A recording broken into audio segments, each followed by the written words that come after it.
Yes, I know I'm late for FeedBacK FryDayz. Listen, Help me help y'all. guys. Alright, well, scratch that. I'm here. You know what I'm saying? I can be late. Like y'all. So if you late right now, man, just hit the subscribe button and like this video. And you don't got no worries. You're excused. But do it again and watch what happens.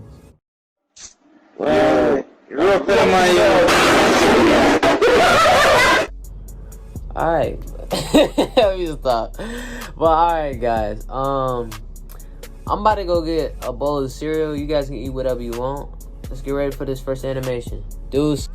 Okay, before I start the first animation, I just wanted to let LlamaArts know that I am not here to steal credit or any of that mumbo jumbo. I'm just here to react to some good content that I know you guys provide, because I've watched Corey Kenshin do some reaction on your videos in the past.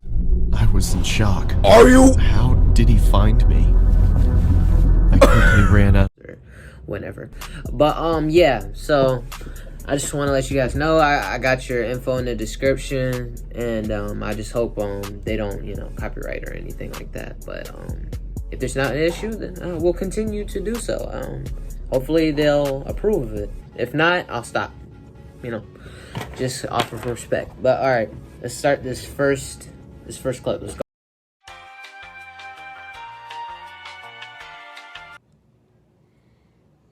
Camping Horror Story 3. My friend and I would go to this forest we found a few months ago. It was a 20-minute bike ride plus a mile walk to get where we used to camp. We made a teepee as our base and even sharpened a few sticks in case we had to fight anything. I know it's dumb, smart. but we thought it was super cool at the time, being 14 years old. I'm a big fan of horror movies. I'd make my friend watch them with me all the time, and he hated it.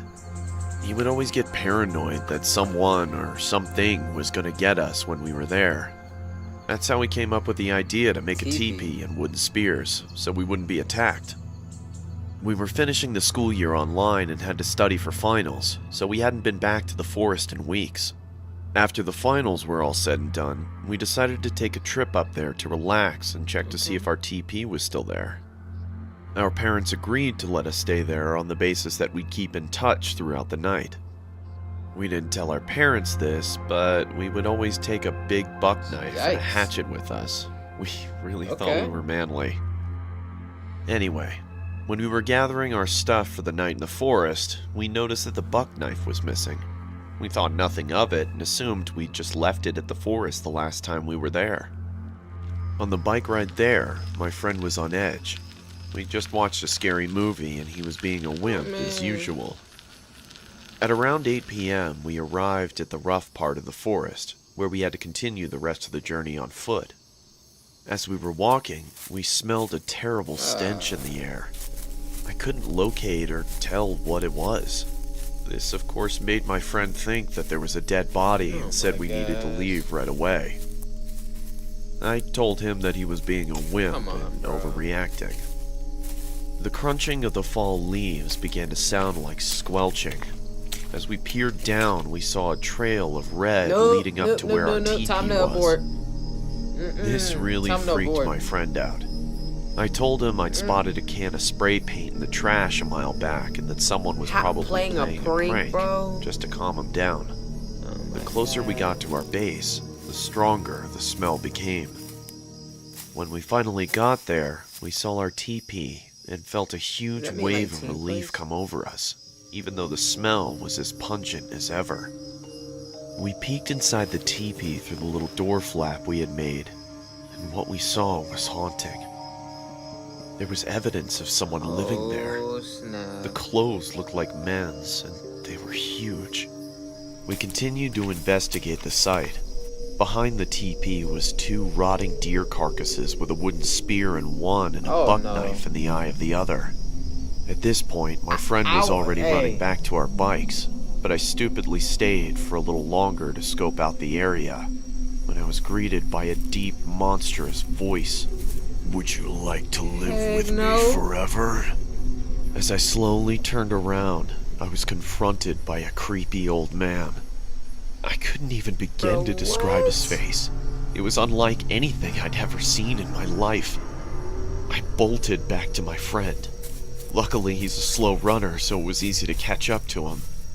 We then biked back as fast as we could, not looking back. Holy crap. Hey, shout out to LlamaArts. Thank you for sticking around to the end of the video. Okay, that's it for FeedBacK FryDayz.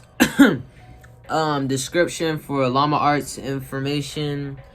I hope they don't copyright and they approve of me reacting. If not, we're gonna have to try someone else's channel or something, or just find some off of Safari or something like that. I don't know. Hopefully they, approve. But yeah, man. LlamaArts animation is really good, really good, really good. 100%.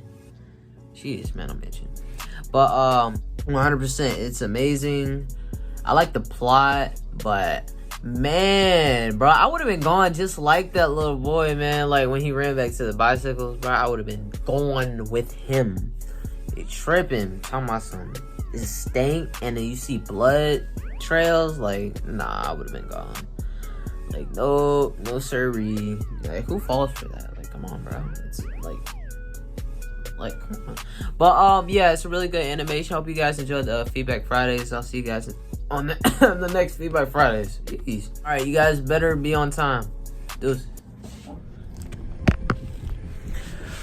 Oh god.